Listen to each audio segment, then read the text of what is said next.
একটি পোষা পাখিও যে একটি পরিবারের ধ্বংসের কারণ হতে পারে তার একটি উজ্জ্বল দৃষ্টান্ত গতকালকে মানুষ দেখেছে। দুই ভাই, এক ভাইয়ের নাম আলামিন যার বয়স 14 এবং আরেক ভাইয়ের নাম বাবু যার বয়স 10। বাবু এই 10 বছর বয়সে দুনিয়ার অনেক কিছু বুঝে উঠতে না পারলেও সে শখ করে একটি পাখি পুষেছিল। যেই পাখিটা তার দিনের বেশিরভাগ অংশই তাকে সঙ্গ দিত। একদিন সকালে এই পাখিটাকে একটি বিড়াল খেয়ে ফেলে এবং খাওয়ার পরেই বাবু খুব কান্নাকাটি করে। আলামিন বড় ভাই হিসেবে তাকে বোঝাতে গিয়ে তাকে শাসন করে। এক পর্যায়ে দুই ভাইয়ের মধ্যে কথা কাটাকাটি হয়।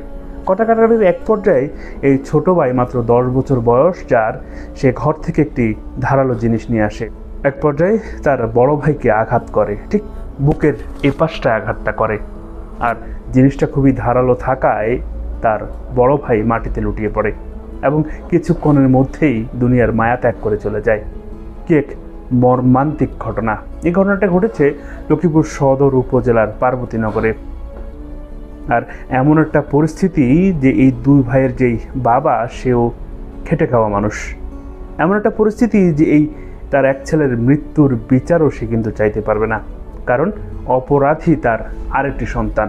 সে যদি এখন বিচার চায় তাহলে তার বাকি সন্তানটিকেও হারাতে হবে। কি এক দোলাচালে আছেন এই পরিবার।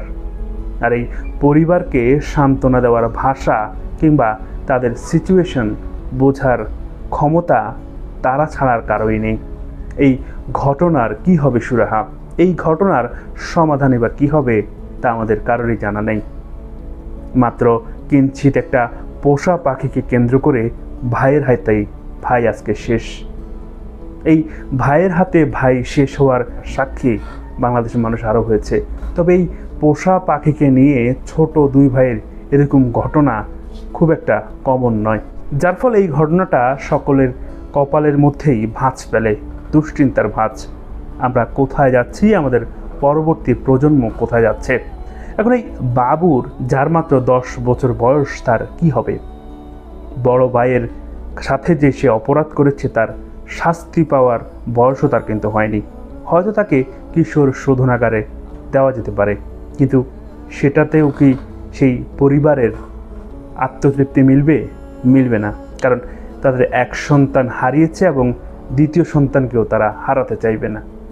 এমন একটা কঠিন মুহূর্ত, কঠিন পরিস্থিতি আর কোনো বাবা মায়ের কাছেই না আসুক। সমাজে এমন অন্যায়, অবিচার, হানাহানি বেড়ে যাওয়ার কারণ কিন্তু আমাদের পারিপার্শ্বিক ঘটনাগুলোই। আর এই ঘটনাগুলো যদি আমরা অতি দ্রুত সুরাহা করতে না পারি কিংবা এই ঘটনার মূলে গিয়ে যদি সেটা ধ্বংস না করতে পারি, তাহলে এমন আরও অনেক ঘটনা আমাদের আশেপাশে ঘটবে। প্রিয় দর্শক, সকলের সুস্বাস্থ্য আর মঙ্গল কামনায় আজকের মতো বিদায় নিচ্ছি।